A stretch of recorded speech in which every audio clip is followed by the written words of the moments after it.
5 haunted hospitals where healing became horror.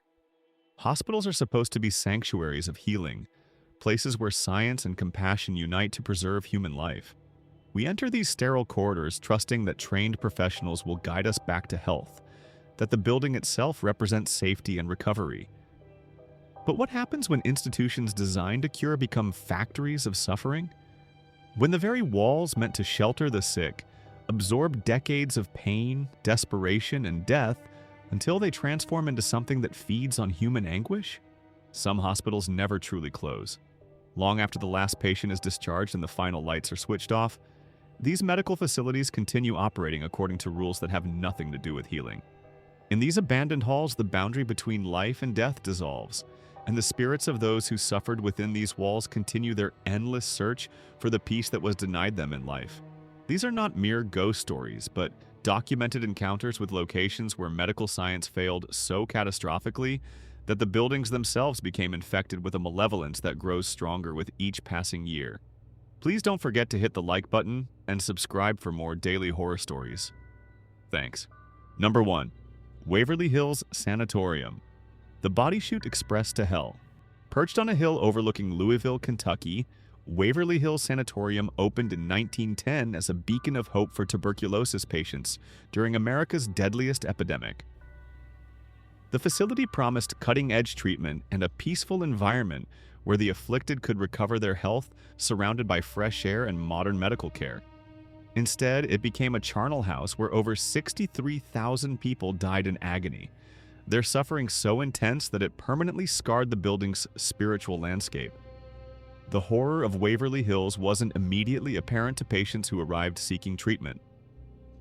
The imposing Gothic revival structure looked like a luxury resort, complete with solarium spaces, recreational areas, and rooms designed to maximize exposure to sunlight and fresh air. Families said goodbye to their loved ones believing they were leaving them in the best possible care. What they didn't know was that tuberculosis treatment in the early 20th century was largely experimental torture disguised as medical science. Patients endured procedures that included deliberately collapsing lungs, removing ribs to compress diseased tissue, and inserting balloons into chest cavities. Many treatments were performed without adequate anesthesia, and the screams of suffering patients echoed through the halls day and night. As the death toll mounted, hospital administrators faced a public relations crisis. Families were losing faith in the facility as they watched endless funeral processions leaving the grounds. The solution they devised revealed the callous calculation behind the institution's facade of compassionate care. Hospital staff constructed a 500-foot tunnel system known as the body chute that connected the main building to the bottom of the hill. This underground passage allowed workers to remove corpses without families or surviving patients witnessing the constant stream of death. Bodies were loaded onto a rail system and transported through the tunnel like cargo, hidden from view while maintaining the illusion that people were recovering rather than dying en masse. The psychological impact on surviving patients was devastating. They could hear the rail cars moving beneath them at all hours, carrying away their fellow sufferers in secret. The knowledge that their own bodies might soon be traveling the same route created an atmosphere of despair that permeated every aspect of the institution. Modern paranormal investigators have documented extensive supernatural activity throughout Waverly Hills, but the most intense phenomena occur in the body chute tunnel. Visitors report feeling invisible hands grabbing at them as they traverse the passage, hearing the sound of rail cars moving when no equipment is present, and encountering the spirits of patients who apparently became lost in the tunnel system and never found their way out. Perhaps most disturbing are the reports of children's voices echoing through the facility. Waverly Hills housed an entire pediatric ward where tuberculosis-infected children were separated from their families and left to die alone. These young spirits are heard calling for their mothers, crying in empty rooms, and playing games in corridors where no living children are present. The shadow figures seen throughout the hospital appear to be engaged in ongoing medical procedures, as if the traumatic treatments continue in some parallel dimension. Witnesses describe seeing silhouettes of doctors and nurses performing surgeries on phantom patients, with the sounds of cutting, drilling, and screaming accompanying these spectral operations. Security personnel and maintenance workers who've spent extended time in the building report that certain areas seem to actively resist human presence. Electronic equipment fails in specific rooms, temperatures drop suddenly without explanation, and some visitors experience physical symptoms that match tuberculosis infection. Coughing fits, difficulty breathing, and chest pain that disappear once they leave the premises. The most unsettling aspect of Waverly Hills isn't just that it's haunted, but that the supernatural activity seems to follow the same patterns of medical neglect and institutional cruelty that characterized the facility when it was operational. The spirits trapped there aren't finding peace or resolution. They're continuing to suffer the same abandonment and medical torture they experienced in life, suggesting that some traumas are so severe they create permanent wounds in the fabric of reality itself. If consciousness can become trapped in cycles of institutional suffering that persist decades after death, what does that say about the other medical facilities where patient care failed so catastrophically? How many hospitals across the world harbor similar spiritual prisons where the dead continue experiencing the worst moments of their lives on endless repeat? And how many of these trapped souls are still waiting for someone to finally provide the compassionate care they were denied when healing was still possible? Number 2. Danvers State Hospital, where lobotomies live forever. The sprawling Gothic revival complex of Danvers State Hospital in Massachusetts opened in 1878 as the State Lunatic Hospital at Danvers, promising revolutionary treatment for the mentally ill based on the latest advances in psychiatric science. The facility was designed according to the Kirkbride Plan, an architectural philosophy that emphasized natural light, fresh air, and humane treatment as essential elements of mental health recovery.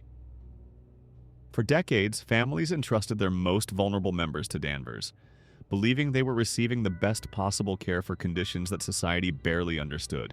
The reality inside Danvers State Hospital was a nightmare that transformed cutting-edge psychiatry into systematic torture.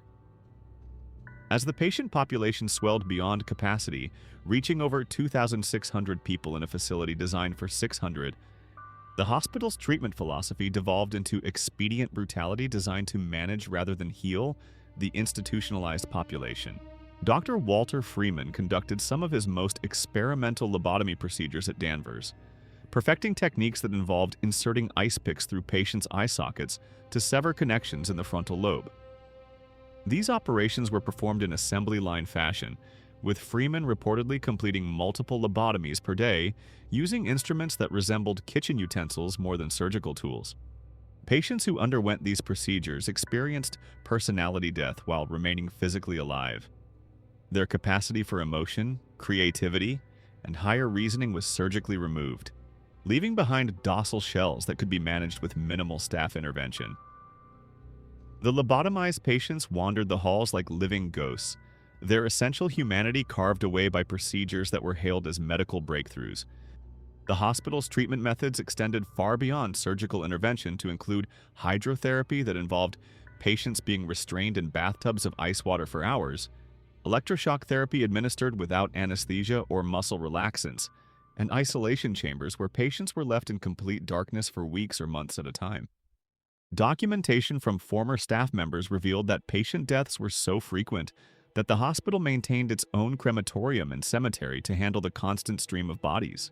Many patients died from complications of experimental treatments, while others succumbed to infections, malnutrition, or suicide attempts that succeeded despite the institution's supposed protective environment. When Danvers State Hospital finally closed in 1992, the building sat abandoned for over a decade before developers attempted to convert portions of it into luxury condominiums. The construction workers and renovation crews reported supernatural encounters that forced several companies to abandon the project before completion. Workers described feeling overwhelming sensations of despair and rage when entering certain areas of the building, particularly the former lobotomy surgery suite and the hydrotherapy rooms. Power tools would malfunction without explanation. Construction materials would be mysteriously rearranged overnight, and several workers reported being physically attacked by invisible forces that left visible bruises and scratches. The most disturbing reports came from the basement areas where the crematorium had operated. Construction crews found evidence of human remains that had apparently been missed during the official cleanup. Bone fragments embedded in walls, dental fillings scattered throughout the foundation, and staining on concrete floors that suggested far more bodies had been processed than official records indicated. Paranormal investigators who gained access to the building before its partial demolition documented electromagnetic anomalies, temperature fluctuations, and audio recordings of voices speaking in the archaic medical terminology used during the lobotomy era. The voices seemed to be describing ongoing surgical procedures, complete with technical details about brain anatomy and surgical techniques. Perhaps most chilling were the encounters with spirits that appeared to be recently lobotomized patients. Witnesses described seeing figures that moved with the characteristic shuffling gait of frontal lobe surgery survivors, their faces displaying the blank, emotionless expression that resulted from successful lobotomies. These apparitions would approach investigators with childlike curiosity but seemed incapable of meaningful communication. The spirits of medical staff were also encountered throughout the facility, apparently continuing their work in the afterlife. Witnesses reported seeing doctors and nurses performing examinations and procedures on invisible patients, following treatment protocols that had been discredited decades earlier. These spectral medical professionals seemed unaware that their patients were no longer physically present. Even after partial demolition and condominium construction, residents of the luxury units built within the preserved portions of Danvers State Hospital continue to report unexplained phenomena. Homeowners describe hearing screaming from empty rooms, finding their belongings arranged in patterns that resemble medical restraints, and experiencing sudden onset of symptoms that match the side effects of 1950s psychiatric medications. The most horrifying implication of Danvers State Hospital isn't that the building is haunted by its victims, but that the spirits trapped there seem to be continuing the same cycle of psychiatric abuse that characterized their treatment in life. The lobotomized patients remain lobotomized in death, their capacity for spiritual growth or healing apparently severed as permanently as their frontal lobe connections were in life. If surgical alteration of the brain can create permanent spiritual damage that persists beyond physical death, what does that say about the thousands of psychiatric patients who underwent similar procedures across the country during the lobotomy era? How many souls are trapped in states of artificial mental disability that prevent them from moving beyond their earthly trauma? And what happens to consciousness that has been deliberately damaged by medical intervention designed to eliminate the essential qualities that make us human? Number 3. Old Changi Hospital. Where war crimes echo forever. Singapore's Old Changi Hospital stands as a monument to medical care corrupted by wartime brutality, where healing became torture and doctors became executioners. Built by the British in 1935 as a modern medical facility serving the RAF base at Changi, the hospital represented the pinnacle of colonial healthcare, equipped with the latest technology and staffed by trained professionals committed to preserving life. When Japanese forces occupied Singapore in 1942, Old Changi Hospital was transformed into something that violated every principle of medical ethics. The facility became a processing center for prisoners of war, civilians, and resistance fighters, where Japanese medical officers conducted experiments that turned the hospital into a laboratory for testing the limits of human endurance and the effectiveness of various torture techniques. The hospital's transformation from healing center to house of horrors began immediately after the Japanese occupation. Medical equipment designed to diagnose and treat illness was repurposed to inflict maximum pain without causing immediate death. Operating theaters became interrogation chambers where surgical instruments were used to extract information through methodical mutilation of prisoners' bodies. Japanese medical staff, working in collaboration with military interrogators, conducted experiments that included testing the effects of various diseases on human subjects, performing surgeries without anesthesia to study pain responses, and using medical knowledge to design torture methods that would maximize suffering while keeping victims conscious and responsive for extended periods. The hospital's basement levels were converted into holding cells where prisoners were kept in conditions designed to weaken them physically and psychologically before their medical examinations. These underground chambers received no natural light, had no ventilation, and were deliberately overcrowded to accelerate the spread of disease among the captive population. Perhaps most horrific were the pediatric experiments conducted in the hospital's former children's ward. Japanese researchers used local children as test subjects for various biological weapons, studying the progression of deliberately induced diseases and testing experimental treatments that often proved more harmful than the conditions they purported to cure. The hospital's morgue became a disposal facility for the bodies of those who died during experimentation. However, many prisoners were declared dead and sent to the morgue while still alive, either as a cost-saving measure or as part of experiments designed to study the dying process. Survivors reported hearing screams and pleas for help coming from the morgue area, but staff were forbidden from investigating these sounds. When Allied forces liberated Singapore in 1945, they discovered evidence of medical war crimes that horrified even veteran soldiers accustomed to battlefield atrocities. The hospital contained makeshift laboratories filled with preserved human organs, detailed medical records documenting experiments on living subjects, and facilities specifically designed for conducting research on human subjects without their consent. After the war, Old Changi Hospital returned to legitimate medical use, but staff and patients immediately began reporting supernatural phenomena that suggested the building had been permanently altered by the trauma it had witnessed. Nurses described hearing screams coming from empty rooms, particularly in areas that had been used for experimentation during the Japanese occupation. The most frequently reported paranormal activity occurs in the basement levels where prisoners had been held and tortured. Visitors describe feeling overwhelming sensations of claustrophobia, panic, and physical pain when entering these areas. Many people report difficulty breathing, as if the air itself has become contaminated with the suffering that occurred there. Security guards working night shifts report seeing figures in Japanese military uniforms moving through the hospital corridors, apparently continuing their wartime activities in the afterlife. These apparitions seem to be engaged in rounding up prisoners, conducting inspections, and performing medical procedures on invisible subjects. The operating theaters that were used for torture disguised as surgery are the sites of the most intense supernatural activity. Witnesses report hearing the sounds of surgical procedures being performed, drilling, cutting, and the use of medical instruments, accompanied by screams and pleas for mercy in multiple languages, primarily Chinese and Malay. Perhaps most disturbing are encounters with the spirits of child victims in the former pediatric ward. Visitors report seeing young children in hospital gowns who appear to be suffering from various diseases and injuries. These child spirits seem to be seeking help from living visitors, approaching them with expressions of pain and confusion, but vanishing when anyone attempts to provide comfort. The hospital's morgue area continues to generate reports of voices calling for help, as if the prisoners who were sent there while still alive continue their desperate attempts to alert someone to their plight. These voices speak in the languages of Southeast Asia, crying out warnings about being buried alive and begging for rescue that will never come. Medical equipment throughout the facility malfunctions in ways that suggest deliberate interference by intelligent forces. Diagnostic machines activate on their own, displaying readings that correspond to symptoms of diseases that were used in wartime experiments. Surgical instruments are found arranged in patterns that match the torture methods documented in Japanese military records. The most chilling aspect of Old Changi Hospital's paranormal activity is that it seems to recreate the exact conditions that existed during the Japanese occupation. The spirits trapped there aren't simply restless souls seeking peace.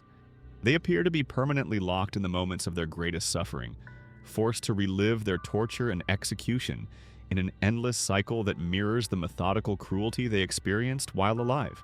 Even decades after its closure as a medical facility, Old Changi Hospital continues to function as a repository for wartime trauma that has taken on a supernatural existence. The building serves as evidence that some acts of human cruelty are so extreme, they create permanent spiritual wounds that cannot heal, transforming physical locations into cursed ground where the laws of compassion and medical ethics remain forever violated. If medical facilities can become permanently contaminated by the evil acts performed within them, absorbing the spiritual energy of systematic torture until the buildings themselves become agents of ongoing suffering, what does that say about our ability to cleanse or redeem locations where humanity's worst impulses have been given free rein? How many other hospitals around the world harbor similar spiritual infections? And what happens to healthcare workers and patients who unknowingly enter buildings where the very concept of healing has been corrupted beyond repair? The spirits of Old Changi Hospital serve as a warning that some crimes against humanity are so severe, they poison the ground where they occurred, creating permanent monuments to human evil that continue influencing the living long after the perpetrators have died. Number 4. Beechworth Lunatic Asylum, where sanity went to die. The imposing stone fortress of Beechworth Lunatic Asylum in Victoria, Australia, opened in 1867 as a progressive mental health facility designed to provide humane treatment for patients suffering from various forms of mental illness.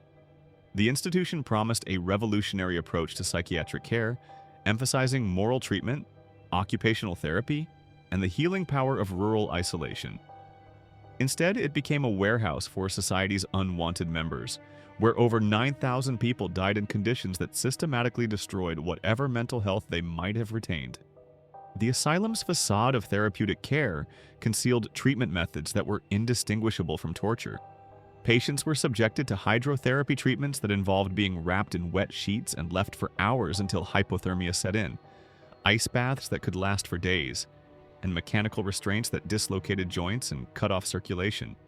The goal was not healing but pacification, turning agitated patients into manageable zombies who could be warehoused with minimal staff intervention.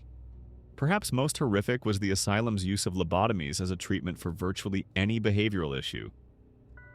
Patients who asked too many questions, complained about their treatment, or showed any sign of independent thinking were subjected to frontal lobe surgery that deliberately destroyed their capacity for critical thought. The procedure was often performed in the asylum's makeshift operating theater without proper sterilization or adequate anesthesia. The patient population at Beechworth included not only people with genuine mental illness, but also individuals whose only crime was social nonconformity. Unmarried mothers, political dissidents, ethnic minorities, and women who displayed what was considered excessive sexuality were committed to the asylum by family members or authorities seeking to remove inconvenient people from society. Once committed, patients found escape virtually impossible. The asylum operated under the assumption that mental illness was incurable, so treatment focused on containment rather than recovery. Patients who showed improvement were often kept institutionalized because staff feared they were merely hiding their symptoms. Those who deteriorated were used as examples of why long-term commitment was necessary. The death rate at Beechworth was catastrophic, with patients dying from malnutrition, untreated infections, suicide, and complications from experimental treatments. Many deaths were recorded as resulting from natural causes, even when they clearly resulted from medical neglect or deliberate abuse. The asylum maintained its own cemetery where over 3,000 patients were buried in unmarked graves. Staff members who worked at Beechworth during its operational period reported that the building seemed to absorb the suffering of its patients, creating an atmosphere of despair that affected everyone who spent time there. Even the most compassionate employees found themselves becoming callous and cruel after prolonged exposure to the institution's environment. When Beechworth Asylum finally closed in 1995, the building was abandoned for several years before being converted into a historical site and paranormal tourism destination. However, the conversion process revealed that the supernatural activity within the facility was far more extensive and malevolent than anyone had anticipated. Construction workers attempting to renovate portions of the building reported being physically attacked by invisible forces, hearing screams coming from empty rooms, and discovering evidence of patient abuse that hadn't been documented in official records. Several renovation projects were abandoned when workers refused to continue entering certain areas of the facility. The most intense paranormal activity occurs in the asylum's former electroshock therapy room, where patients underwent treatments that often resulted in broken bones, memory loss, and permanent brain damage. Visitors to this area report feeling electrical sensations moving through their bodies, hearing the sound of electrical equipment charging up, and seeing sparks of light that appear to emanate from the walls themselves. The hydrotherapy rooms generate encounters with spirits that appear to be patients still undergoing water treatments. Witnesses describe seeing figures wrapped in wet sheets lying on invisible gurneys, their bodies shaking with hypothermia that seems to affect the surrounding air temperature. These apparitions emit sounds of chattering teeth and desperate breathing that create an atmosphere of ongoing medical torture. Perhaps most disturbing are the encounters with lobotomized patients who continue to wander the asylum's corridors in death as they did in life. These spirits display the characteristic symptoms of frontal lobe damage, vacant expressions, shuffling gaits, and an apparent inability to understand their surroundings or communicate effectively with the living. The asylum's basement levels, which house the most violent and unpredictable patients, are sites of supernatural activity that suggest the emotional intensity of the trauma that occurred there has reached levels that defy natural law. Visitors report being overwhelmed by feelings of rage, despair, and terror so intense that many people flee the building before completing their tours. Security systems throughout the facility malfunction in patterns that suggest intelligent interference. Cameras capture images of figures moving through hallways when no living people are present, and audio equipment records voices speaking in the clinical terminology used by asylum staff during the lobotomy era. The spirits of medical staff are also encountered throughout Beechworth, apparently continuing their work in the afterlife without any awareness that their treatment methods have been discredited. These spectral doctors and nurses seem to be performing examinations and procedures on invisible patients, following protocols that prioritize control over healing. The most horrifying aspect of Beechworth Lunatic Asylum isn't just that it's haunted, but that the supernatural activity replicates the same patterns of medical abuse and psychiatric oppression that characterized the institution during its operational period. The spirits trapped there seem to be caught in permanent cycles of treatment and deterioration, as if the asylum's fundamental purpose, to destroy rather than heal mental health, has become the governing principle of the building's spiritual existence.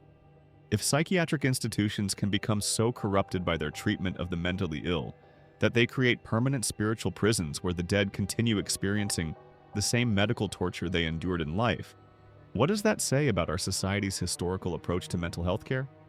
How many former asylums and psychiatric hospitals continue operating in the spiritual realm according to treatment philosophies that we now recognize as systematic abuse?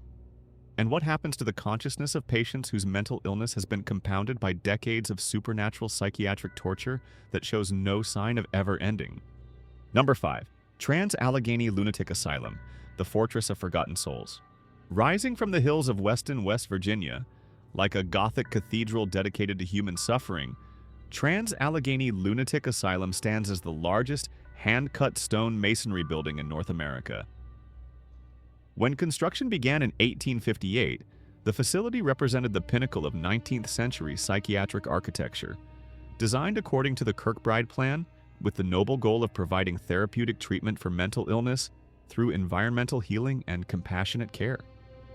Instead, it became a monument to institutional failure where over 2,400 documented patient deaths occurred under conditions that transformed medical treatment into systematic torture. The asylum's original capacity was 250 patients, but chronic underfunding and political indifference led to overcrowding that reached grotesque proportions. By the 1950s, over 2,600 patients were crammed into spaces designed for less than 1/10 that population. Patients slept on floors, in hallways, and in makeshift dormitories where privacy and dignity were luxuries that no one could afford. The overcrowding created conditions that accelerated mental deterioration rather than promoting recovery. Patients were left naked and unwashed for weeks, fed meals that were little more than gruel, and denied basic medical care for physical ailments that compounded their psychiatric conditions. Many patients died from treatable illnesses that were ignored by overwhelmed staff who had abandoned any pretense of therapeutic intervention. The asylum's treatment methods revealed a medical philosophy that viewed mental illness as incurable moral deficiency, requiring punishment rather than healing. Patients were subjected to hydrotherapy treatments that involved being bound in ice-cold baths for hours, mechanical restraints that cut off circulation, and isolation chambers where they were left in complete darkness for months at a time. Perhaps most horrific was the asylum's lobotomy program, which was expanded during the 1940s and 1950s to include patients whose only symptoms were behavioral nonconformity or social deviance. The procedure was performed in assembly line fashion, with surgeons completing multiple operations per day, using techniques that guaranteed personality destruction, even when they didn't result in immediate death. The asylum's basement levels housed the most violent and unpredictable patients in conditions that resembled medieval dungeons more than medical facilities. These underground chambers received no natural light, had minimal ventilation, and were designed with the assumption that patients confined there would never return to the general population or the outside world. Staff members who worked in the basement areas reported that prolonged exposure to these conditions affected their own mental health, creating a culture of cruelty that turned caregivers into tormentors.